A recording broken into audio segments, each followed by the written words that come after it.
화요일 날 우리 피켓팀 밖에 나가 전도하죠. 무시무시한 구절을 써놓고 예수 전당 불신지옥. 그게 복음의 능력이에요. 듣든지 안 듣든지. 그것 때문에 불쾌해서 교회 안 나갈 사람은 없어요. 무슨 말인지 알아요? 잘 따져봐요. 어떤 이가 과격하게 전도를 했어. 지하철에서. 요즘에도 그렇게 전도하냐고 그렇게 말하지 말고 그렇게 해서 믿을 사람이 지옥 갈 사람이 한 명이나 있을 것 같아요? 한번 따져봐요.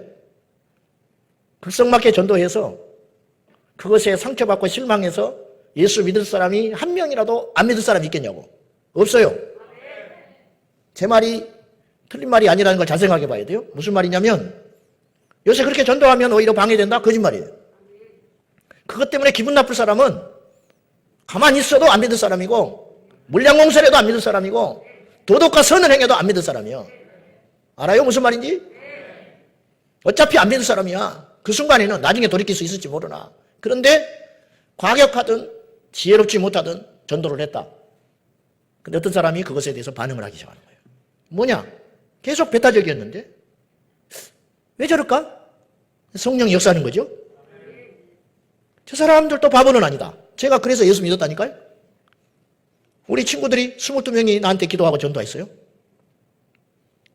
전략이 대단해서 내가 넘어간 게 아니요. 말빨은 내가 이겼다니까. 왜 이기냐면 똑똑해서가 아니라고 그랬잖아요. 나는 보이는 것만을 믿는 사람이기 때문에 논리적으로 상대가 안 돼요. 보이지 않는 신을 어떻게 설명합니까? 나한테? 응? 교회차 보험 들었냐고 내가 따지고 들었는데. 십자가에 피레침을 왜 달아놨냐고 내가 그랬거든. 그건 어린 나이에 할 이야기가 아니에요. 마귀에 둘러쓰이니까 그런 말이 나가는 거예요. 내 입에서. 교회 번개가 무서워서 피레침 십자가에 닿은 데가 무슨 하나님이 살아있냐고 내가 그래버렸어. 아무 소리 못 하더라고. 못 이기죠. 그들의 말이, 친구들의 말이 논리적이어서 내가 예수 믿은 게 아니라니까요. 제 마음에 이런 틈이 들어온 거예요. 얘들이 뭐 때문에 그러냐는 거예요, 나한테. 응? 가짜는 아닌 걸로 보인 거예요. 분명히 누가 시킨 것도 아니야. 나 같은 것이 교회에 나가준다고 얘들한테 좋을 게 하나도 없어요. 근데 왜 이 망신을 당하면서 계속 전도를 하지? 뭔가 있다. 이것도 이제 성령이 역사한 거죠. 그러니까 피켓 들고 세상에 나가는 것은 부끄러운 일도 아니고 지는 일이 아니고 그 지역을 이기는 길이라는 거예요. 포괄적 차별금지법은 교회만의 문제가 아니고 앞으로 다가오는 세대 대한민국의 장래가 달린 중차대한 일이라는 것을 우리는 이미 알고 있어요. 그래서 이것을 일반 사람들한테 알려야 돼요. 모르니까 찬성하는 거예요. 그래서 알면 반대, 모르니까 찬성. 그래서 이제 주협력에서 우리 하고 있잖아요. 이걸 전국으로 번진 운동을 하겠습니다. 그래서 다음 주부터 우리 홈페이지 유튜브 댓글에 고정창에 해놓을 테니까 지금 3, 4, 5화 하는 분들이 있어요. 전국적으로. 저한테 문의도 오고 찾아오기도 하는데 너무 외롭고 힘들게 그런 싸움을 하고 있어요. 그런 사람들한테 자그마한 힘이라도 되고 싶어요. 그래서 지속적으로 저희들이 인쇄물을 보내드리고 또 힘이 되드릴 테니까 전국에 있는 외롭게 투쟁하고 있는 우리 영적 동지들은 신청을 해주시면 저희들이 잘 돕도록 그렇게 하겠습니다. 이 방송을 보시고 그렇게 신청해 주시고 혼자라고 생각하지 마시고 보이지 않는 칠천군사가 있음을 아시고 승리할 수 있기를 축원합니다. 자, 마지막 때는 특징이 있는데 지금 마지막 때예요. 아닌 것 같아요? 잊어버리면 안 돼요. 우리에게 너무 힘든 일이 있어도 잊어버리고 너무 좋은 일이 있어도 힘들어요. 저 잊어버려요. 힘든 일이 있으면 그 문제에 꽂혀서 예수님에 대해서 잊어버리고 너무 좋으면 좋은 일에 즐기느라고 주님을 또 잊어버려요. 두 개 다 문제가 있어요. 그래서 성경은 너무 좋아하지도 말고 너무 슬퍼하지도 말라 그랬어요. 너무 좋아하지도 마세요. 진짜 좋은 날은 오지 않았어. 너무 슬퍼하지도 마세요. 우리 주님이 다 알고 계세요. 자, 누가복음 18장에 예수님 뭐라고 그랬냐면 한 여인의 비유를 통해서 기도 이야기를 하면서 마지막에 난데없이 주님이 그런 말 하셨어요. 그런데 인자가 올 때에 세상에서 믿음을 보겠느냐 그래요. 예수님이 오셨잖아. 그때 초림하셔서 오신 분이 올 때에 내가 온다는 거예요. 그러면 온다고 한 분이 온다고 하는 것은 다시 온다는 말이에요. 그죠? 다시 온다는 표현은 안 했지만 100% 인자가 올 때에 세상에서 믿음을 보겠냐. 두 가지 메시지. 첫째, 나는 다시 온다. 그런 뜻이에요. 두 번째는 예수님이 다시 오실 때 세상은 지금보다 믿음이 없는 세상이 될 것이다. 저는 이 말씀이 참 무서운 것이 지금 예수님이 오신다면 만약에 주님이 오실 때 세상에서 믿음을 볼 수 없다고 하셨다면 우리 믿음이 주님이 원하는 수준의 믿음이 아닐 거라는 거예요. 우리는 잘 믿는다고 하지만은 주님이 원하시는 수준의 기준의 믿음은 아직 미치지 못했다. 얼마를 믿어줘야 되냐? 얼마나 제대로 믿어야 되느냐? 그 말 그대로 해석하면 그 말 아니에요? 인자가 올 때에 세상에서 믿음을 보겠냐? 우리 나름대로 열심히 기도도 한다고 그러고 말씀대로 살기 위해서 몸부림치지만 뭔가 부족한지도 모르겠다.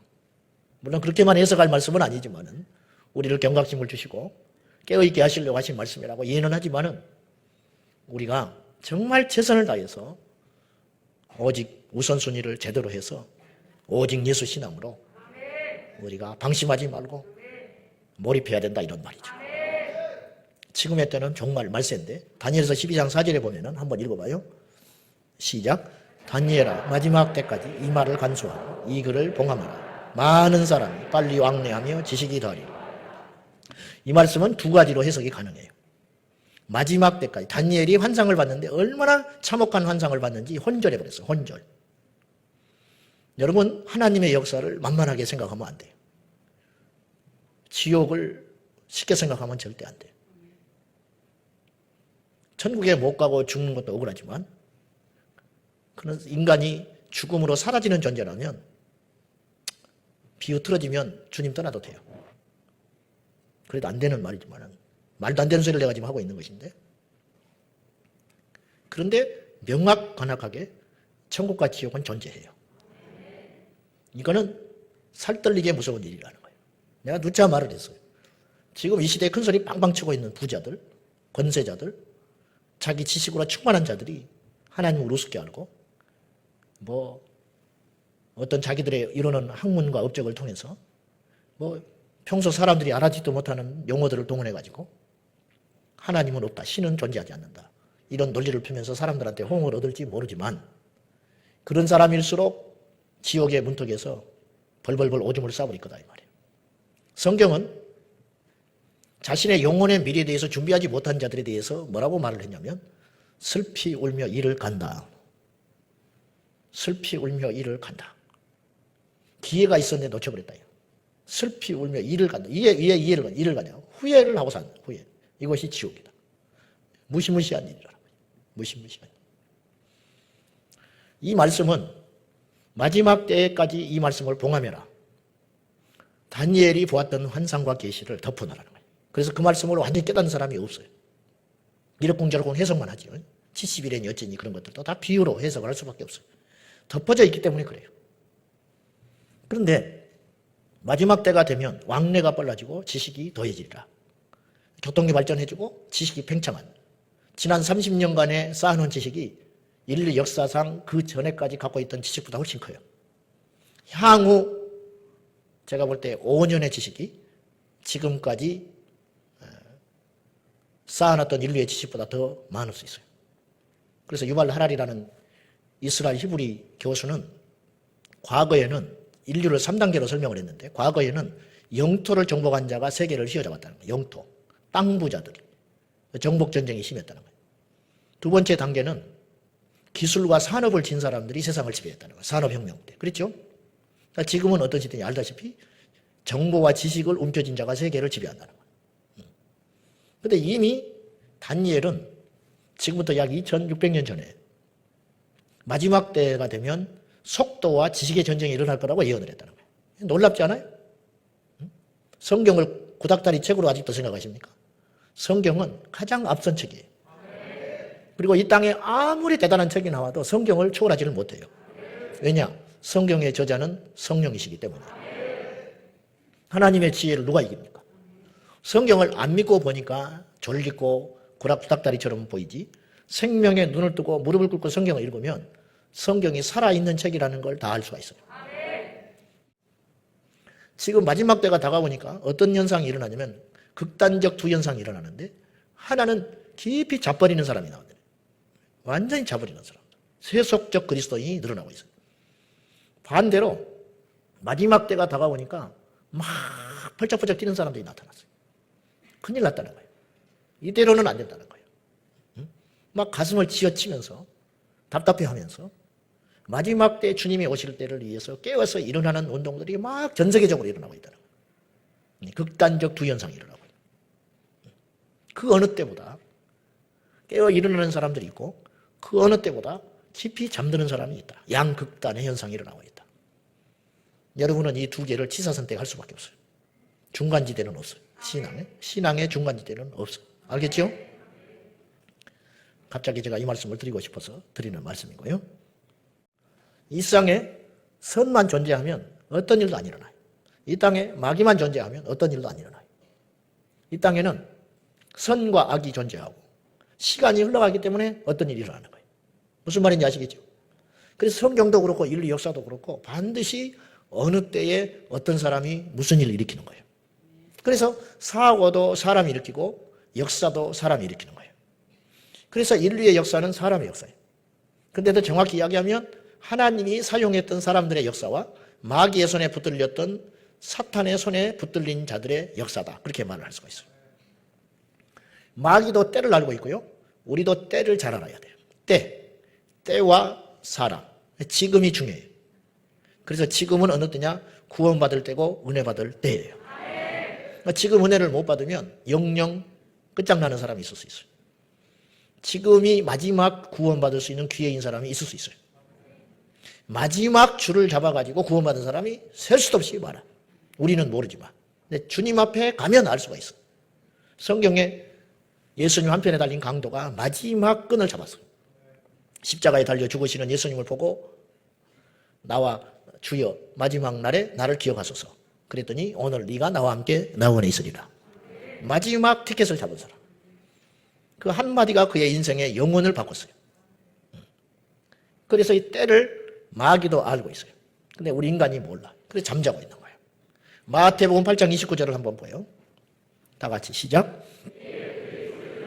하나님의 아들이여 우리가 당신과 무슨 상관이 있나이까. 때가 이르기 전에 우리를 괴롭게 하려고 여기 오셨나이까 하니. 이 말씀이 참 놀라운 게 예수님이 거라사 지방에 가셨어요. 풍랑을 헤치고 가셨어요. 갔더니 귀신 들린 그 사내가 묻지도 않았는데 뛰쳐나와가지고 예수님께 당신이 우리와 무슨 상관이 있냐고. 때가 아직 되지 않았는데 왜 괴롭게 합니까? 그렇게 이야기를 해요. 그 때가 뭐냐 이거예요. 귀신이 자기의 때를 알고 있다는 뜻이에요. 아직 당신의 때가 안 됐는데 왜 와서 벌써 괴롭게 하냐는 거예요. 이게 다른 성경의 버전으로 보면 이렇게 써 있어요. 왜 정한 때가 되기도 전에 오셔서 우리를 괴롭게 하십니까? 그렇게 이야기해요. 정해진 때가 아닌데 왜 와서 우리를 괴롭게 하십니까? 귀신이 착각을 한 거예요. 무슨 착각을 했냐? 초림은 사탄을 징계하러 심판으로 하러 온 임재가 아니에요. 무슨 말인지 아세요? 예수님이 거라사 지방에 들어간 것은 사탄을 잡으러 들어간 게 아니에요. 귀신을 잡으러 심판하러 간 게 아니라고. 영혼을 구원하러 간 거예요. 아시겠어요? 귀신 들린 영혼을 살리러 간 거지 그 귀신을 심판하러 간 게 아니라는 거예요. 그러니까 착각하지요. 주님은 심판을 안 할 걸로 생각을 하는 거예요. 그러나 귀신은 알았어요. 사람들은 몰랐는데 귀신은 영물이라 무엇을 알았냐면 자기를 심판할 때가 있다는 걸 알게 됐어요. 근데 그때인지를 몰랐지 정확히. 그러니까 하나님의 아들이 나타나니까 사람들은 예수님의 친족들은요. 예수님을 뭐라고 그랬냐면 육체를 입고 계신 예수님을 뭘로 보고 미쳤다고 그랬어요. 성경에 보면 그래서 예수님을 잡으러 왔어요. 고향에서. 미쳤다고. 예수님이 저렇게 말 듣고 다니고 막 흉흉한 소문이 들려오는 거야. 응? 하나님의 아들이라고 돌아다닌다고 그러고 막 미쳤다고 그러고 귀신을 힘입어가지고 뭐 능력을 행하고 다닌다고 그러고 막 흉흉한 소문들이 좋은 소문은 원래 안 나잖아요. 막 흉흉한 소문들이 막 들어오니까 친족들이 창피하기도 하고 걱정이 돼가지고 예수님을 잡으러 왔다니까. 왜 잡으러 왔냐? 미쳤다고. 자기 가족들도 예수님을 몰라봤어요. 근데 귀신은 알고 있었어요. 지극히 높으신 하나님의 아들이요. 왜 당신의 때가 되기도 전에 와서 우리를 괴롭게 합니까? 귀신도 아는 비밀을 인간이 몰라요. 기가 막힌 일이죠. 지금 세상 사람들이 그래요. 세상 사람들이 굉장히 똑똑한 것 같죠? 대단한 것 같죠? 예수 믿는 우리가 힘없고 주롭고 가난하니까 왠지 그대 앞에만 서면 작아져 버리는 그러한 생각을 가질 수 있는데 천만에 좀만 기다리라고 그래. 누가 지혜로 왔는지. 귀신이 자기 때를 알고 있었어요. 그러니까 주님이 다시 오셔서 자기들을 때려잡을 줄 알고 있는 거예요. 사탄이 알고 있다니까요. 분명해졌어요. 우리 예수님은 다시 오신다는 거예요. 인자가 올 때의 세상에서 믿음을 보게 되냐. 주님이 장담하셨고, 그리고 귀신들도 주님이 오셔서 자기를 심판하여 영원한 무정행에 집어넣을 걸 알고 있어요. 근데 우리가 몰라서 되겠어요? 말이 안 되는 거죠. 깨어있기를 축복합니다.